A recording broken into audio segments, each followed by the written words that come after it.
So we could expand and fail, but we might succeed, or we can do nothing and fail. Yeah, the big thing that I think we had is, we'd rather not do a deal than do a deal that was not right for the client, which eventually would be not right for us anyway. And that ethical sort of standard is something in our DNA, seems to be.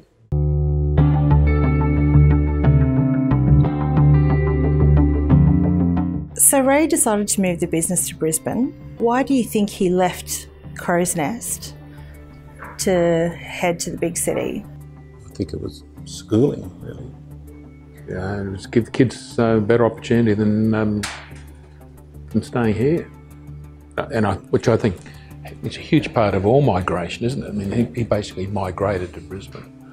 And but there's a long story for his family even to get to Crow's Nest in the first place. They started in Hobart and they moved out to different parts of Queensland. And a lot of that's all due to opportunities and so forth. So we believe, and he always said that I just want to give my kids really good opportunities. And so Alan, that's your father Alan, didn't immediately go into the business, but I have seen photos of the two of you attending auctions with your father as kids. What was that like? Well, it was a big day. Those were sort of where he'd be auctioning an estate. You might have 30 different blocks of land. And our job was to be the runner. He'd write the name of the buyer and the price, and he'd tear the sheet out sort of thing, and Paul and I had to run up to the office that was there and have to get all the processing happening, the contracts and so forth. So, but just remember, it always this massive activity, wasn't it? People talking and moving around and excited, and got the land we want, and we're going to build the house, and others disappointed. Very memorable. Yeah, it was. It was sort of during that real growth in Brisbane. These subdivisions, as Brian's saying, were put up as a lot, well, individually, but at the same time, and auctioned off. Alan had auctioned all day, and he'd come home with his croaky voice, and he loved making our eyes water because he'd talk to us. Don't talk. Then the war came, and your father went to war. So your father's real entry into the business was after he came back from the war. Tell us what you both remember of that. Well, I think it's important to remember that during the war years, all businesses virtually shrunk back to their cell. The army took over buildings and took over all the people. So business just disappeared during the war. So when Alan came into the business post the war, the business almost needed complete rejuvenation. And Alan, of course, was the right man in the right place and at the right time. Sometimes our father isn't given the due recognition he deserves, because he rejuvenated this business, created a fantastic platform. And I always say that it was a job then for Paul and I then to jump on that platform. But it was, from a business in Brisbane, he became arguably the market leader in Brisbane, certainly one of the very peak businesses. And the opportunities were there to really seize that and go from there. What do you remember, Paul, of Alan's early days in Brisbane? Well, I remember particularly dinner at home. My mother and father and Brian and I having dinner, and the phone ringing.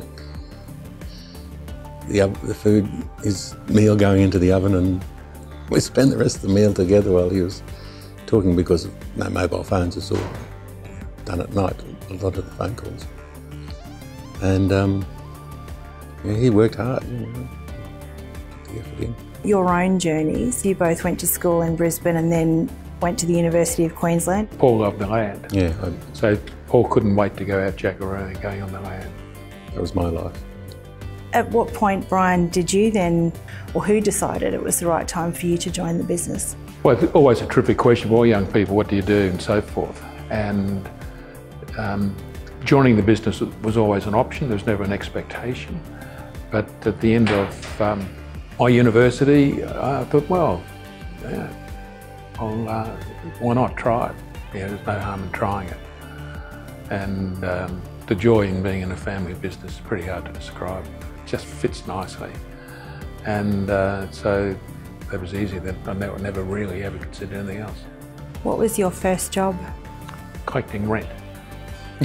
You were a property manager, kind of? Property manager, collecting rent and making sure the rent, because you didn't, those days, even checks were not that frequent. People would come in and pay cash, or you'd have to go out and collect rent, and you didn't want to have the same sort of schedule because people know when you're coming, so they wouldn't be home. So you sort of almost come at a different time each week or something, because that was one of the jobs. Rent was to be collected.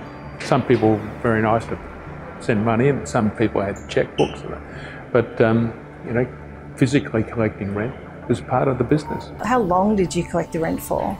Oh, well, then I went into property management and sort of a bit more controlled. When I was in my late 20s, I actually opened an office, which was our fifth office, and that was on the south side in Brisbane, our first office south of the river. So I had that experience, right at a young age, to open an office, which is all those offices were company-owned offices.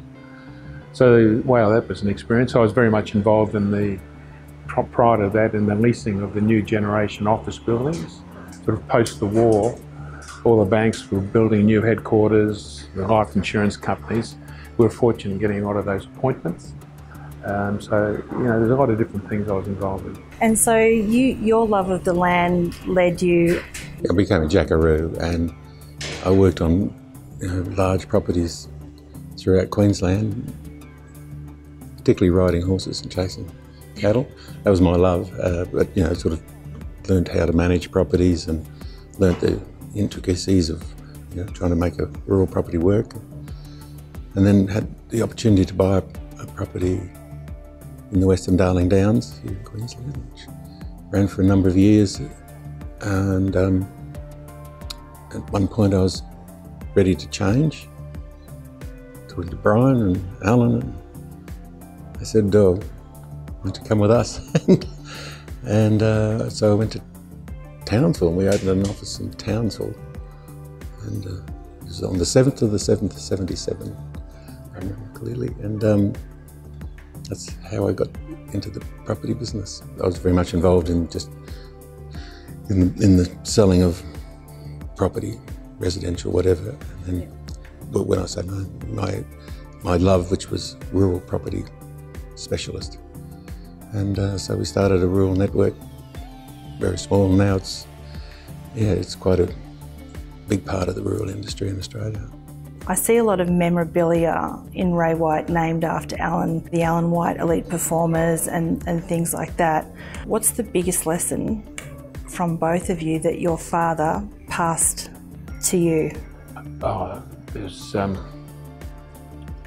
number, of course, that we are responsible for the business, we're responsible for the standard of services that we offer.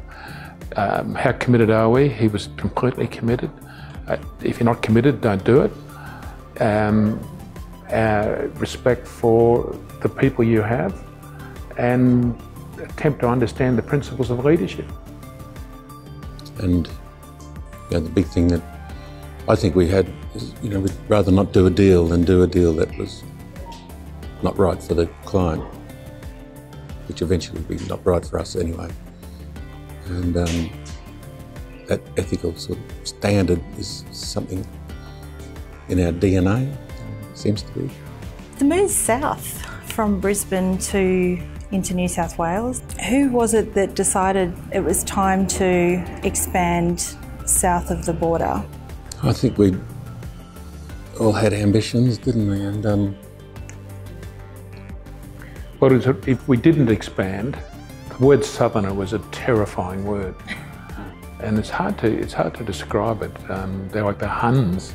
The southerners are coming, because it was all just Brisbane-based businesses. Suddenly the southerners, and this is sort of, really from the 80s onwards, sort of, they were appearing. We didn't have a future if we weren't national. So we could expand and fail, but we might succeed, or we can do nothing and fail. It was like a reverse. People say, gee, you must have had terrific confidence. No, I was terrified. Yeah, what the hell is going to happen? How are we going to make it? And probably being like that made you work twice as hard. There's no complacency. What were some of the challenges you faced in moving south? Or taking on the Southerners, let's say?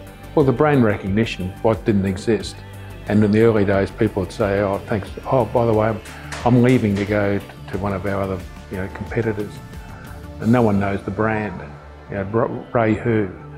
And we branded our company Ray White Real Estate for a long time, just for people to know what it was. But it's funny how we ended up with some extraordinary personal support stories. You look back now and you can think of so many names of those guys that were absolutely critical in us becoming, enabling us to establish ourselves and establish our relevance. And it's sort of it's a bit shocked to realise now, sometimes hard to talk to say, hey, people didn't understand we're in New Zealand. We've got a fantastic business in New Zealand now as Ray White. Ray who? But time passes and good things happen. Paul, you were instrumental in the franchising model of Ray White. What were the early days like when you started offering franchises to other people? Well, we were a company-owned operation and we didn't really believe we didn't believe that franchising would get the best. And we were talked into it by a couple of guys from Carina in Brisbane to let them have a franchise and they'd show us what they could do, and we all went, oh. Well, they outsold our company offices 2 to 1. We all sat around, didn't we, and go, yeah, how could this possibly be? And it didn't take us long to realise that people have the desire to own their own business rather than working. And that's when it took us down the franchising trail.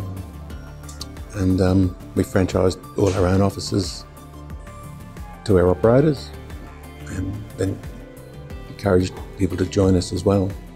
And that's when the momentum sort of got started. We bought a small business called ERA, which Brian was instrumental in buying. It was in New South Wales, particularly, some in Queensland. And that helped us break into the New South Wales market, into Sydney particularly. We picked up some very strong people who are still with us today. And we went through the stock exchange crash in the late 80s. And that may have been a very big thing for us because everybody swung their money into property and the market took off. And people wanted an identity, and so yeah, lots of things came together at the same time. Obviously, this business has seen it all pretty much. It's seen wars, depression, stock market crashes, all of that sort of thing. Now there's, I think I counted over 1,000 franchisees. What was the key to going from 1 or 2 franchises to 1,000? Well, it didn't happen overnight, of course, and gradually, we're talking a long period of time. We're coming up to our, over 30 years now since we moved interstate. So it's a long time, and every year more offices have joined and so forth. We've had to take some risks, and I think that's crucial in business. And that's it's paid off. Fantastic. I think the family aspect of it is managed and run by the family, and that we went through the highs and lows together with these people as a family, and we managed it. We didn't have managers. We managed. I think was a big impact, particularly with people to bring their family business to join ours. That was always, in my experience, a great sort of thing. Given that both of you have seen a lot of businesses and characters come and go and some remain, what advice would you give now to someone that wanted to open a real estate business? Join us.